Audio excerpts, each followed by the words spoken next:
Mathematics for mankind online ক্লাসে আজকে আমরা three dimensional geometry shortest distance between skew lines, দুটো স্কিউ লাইনের মধ্যবর্তী যে শর্টেস্ট ডিস্টেন্স, যাকে আমরা সংক্ষেপে এসডি বলি, তার ডিস্টেন্স কীভাবে বের করতে হয় সেটার থিওরিটিক্যাল স্টাডি আজ আমরা করব।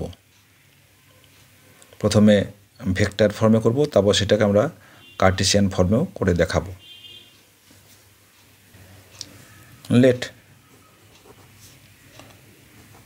আর vector equals to a1 vector plus lambda b1 vector এবং r vector equals to a2 vector plus mu b2 vector. এই হচ্ছে আমার দুটো স্কিউ লাইন, যাদের শর্টেস্ট ডিস্টেন্স আমরা বের করব। তো মনে করি যে এই ধরো লাইন আছে, স্কিউ লাইন মানে কি, যারা প্যারালাল নয়, আবার যারা পরস্পরকে ইন্টারসেক্ট করবে না। তো এই ধরো L1 L2, L1-এর উপর আমরা এই পয়েন্টটাকে ধরছি T, এটা হচ্ছে যার পজিশন ভেক্টর A, আর এখানে ধরো নিলাম S বা A1, এটা হচ্ছে A2। এখন এই যে ST, তাদের যে প্রজেকশন কী হবে না, সেই লাইনটা হবে শর্টেস্ট ডিস্টেন্স হবে, যেটা বোথ L1 এবং L2-র সঙ্গে কী হবে না পারপেন্ডিকুলার। আমার নাম দিলাম ধরো PQ। তাহলে এই যে ST, তাদের যে প্রজেকশন, সেটা হবে লেন্থ অফ PQ বা শর্টেস্ট ডিস্টেন্স।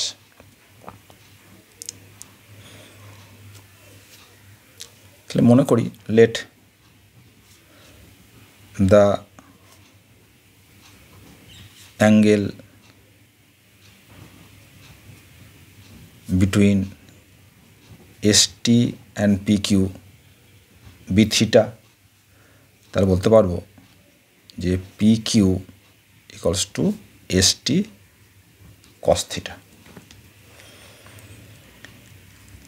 আবার দেখো এই যে L1 লাইন, সেটা কি প্যারালাল টু B1 ভেক্টর, এবং L2 line parallel to B2 vector.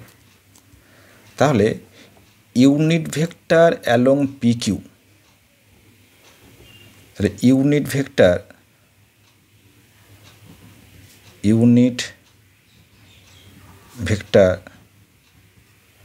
Along PQ কত হবে, n cap equals to B1 cross B2 by mod of B1 cross B2। কেন, যে এই লাইনটা কি perpendicular both B1 and B2, তাই না? তাহলে এর যে ইউনিট ভেক্টর কী হবে, B1 cross B2 by B1 B2। তাহলে আমরা লিখতে পারি যে PQ vector equals two D into n cap, where D equals to the length of PQ vector. আমরা এই D এর মানটাই আমরা বের করব। আমরা যেহেতু প্রথমেই ধরে নিয়েছি যে angle between ST and PQ equals to theta, তাহলে লিখতে পারি যে cos theta equals to PQ dot ST by mod PQ into ST। আমরা এর মড সাইনটা নিয়ে নিচ্ছি। এখানে দেখো, যেহেতু T ভেক্টরের পজিশন ভেক্টর হচ্ছে A1 এবং S এর পজিশন ভেক্টর হচ্ছে A2, তাহলে আমরা লিখতে পারি যে এস টি ইকুয়ালস টু হচ্ছে টি মাইনাস এ, তাহলে A1 vector minus A2 vector, তাই তো? তার মধ্যে বসিয়ে দিই, কী পাবো দেখো, পি কিউ মানে হচ্ছে D N cap dot A1 minus A2 by length of P Q মানে হচ্ছে ডি, ডি হচ্ছে লেন্থ অফ পি কিউ, তাহলে D dot S T, length of S T হচ্ছে এস টি। তাহলে এই ডি কেটে যাচ্ছে, তা লিখতে পারি this equal to N cap মানে কত দেখা বের করেছি, B1 cross B2 by mod of B1 cross B2 ST dot A1 vector minus A2 vector. এখানে দেখো আমরা আগেই লিখেছি যে P Q equals to S T cos theta, তাহলে এই কস থিটার জায়গাতে আমরা এটা বসিয়ে দিই, তাহলে hence P Q distance P Q equals to S T cos theta, this equal to S টি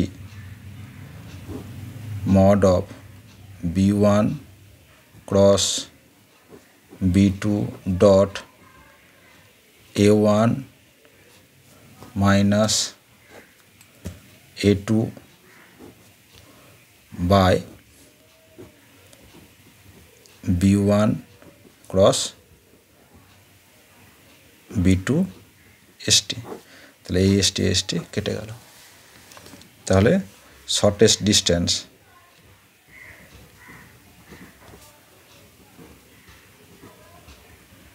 আমরা ভঙ্গে বলি SD equals to modulus B1 cross B2 vector dot A1 minus A2 by B1 cross B2 mod.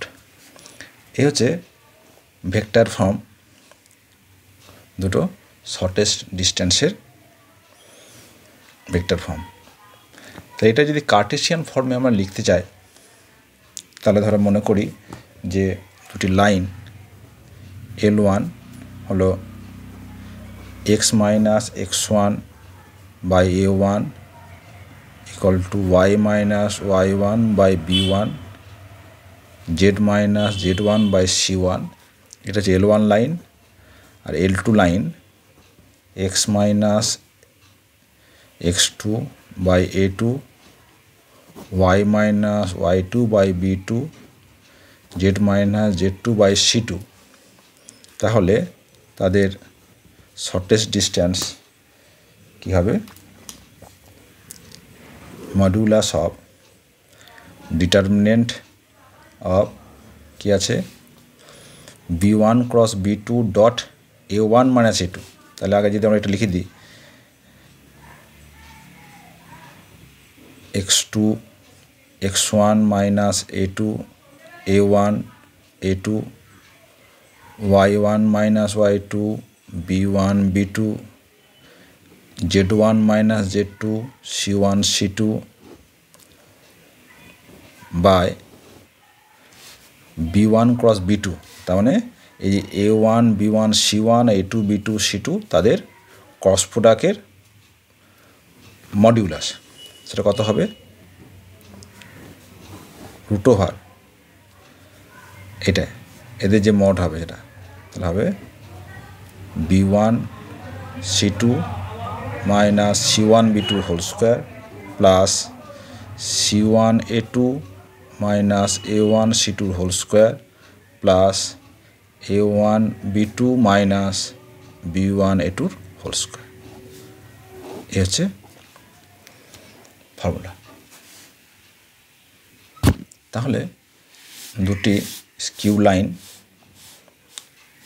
যাদের equation r vector equals to a1 vector plus lambda b1 এবং r vector equals to a2 plus mu b2, তাদের মধ্যবর্তী যে shortest distance সেটা আমরা vector form এবং Cartesian ফর্মে করে দেখালাম।